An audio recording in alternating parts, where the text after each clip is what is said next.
আলহামদুলিল্লাহি ওয়াকাফা ওয়া সালামুন আলা ইবাদিহিল্লাযীনা ইসতাফা আম্মা বা'দ ফাআউযু বিল্লাহি মিনাশ শাইতানির রাজীম বিসমিল্লাহির রহমানির রহিম।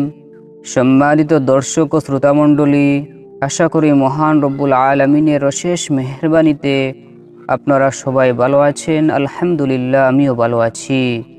সম্মানিত দর্শক ও শ্রোতামণ্ডলী, আজকের ভিডিওর মাধ্যমে আমরা বিশেষ করে সংক্ষিপ্ত আকারে ইবলিস শয়তানের পরিচয় সম্পর্কে আলোকপাত করার চেষ্টা করব ইনশাআল্লাহ।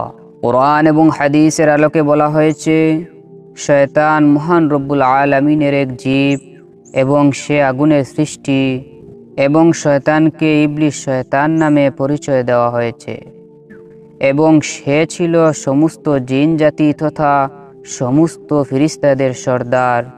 কিতাবের মধ্যে বলা হয়েছে, পৃথিবীর মধ্যে এমন কোনো স্থান বাকি রয়নি যেখানে রব্বুল আলামিনের আদেশে সে সিজদা করে নাই।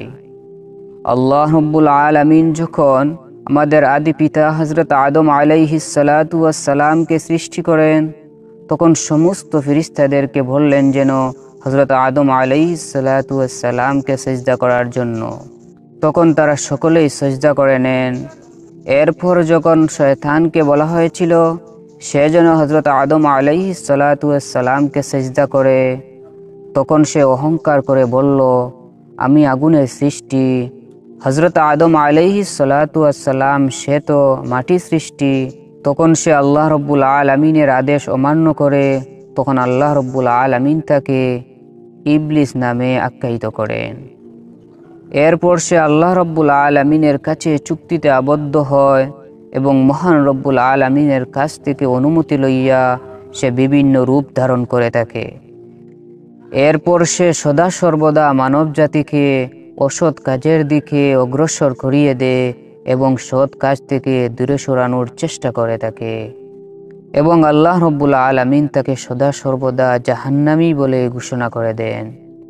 পরিশেষে আমরা সকলে মহান রব্বুল আলামিনের কাছে প্রার্থনা করি, আল্লাহ রব্বুল আলামিন যেন আমাদের সকলকে শয়তানের সমস্ত রকম কুচক্র থেকে হেফাজত হওয়ার তৌফিক আনায়াত করেন, এবং বেশি বেশি করে আমালে সালেহা নেক আমাল করার তৌফিক দান করেন। আমিন। ওয়া আখির দাওয়ানা আলহামদুলিল্লাহি রাব্বিল আলামিন।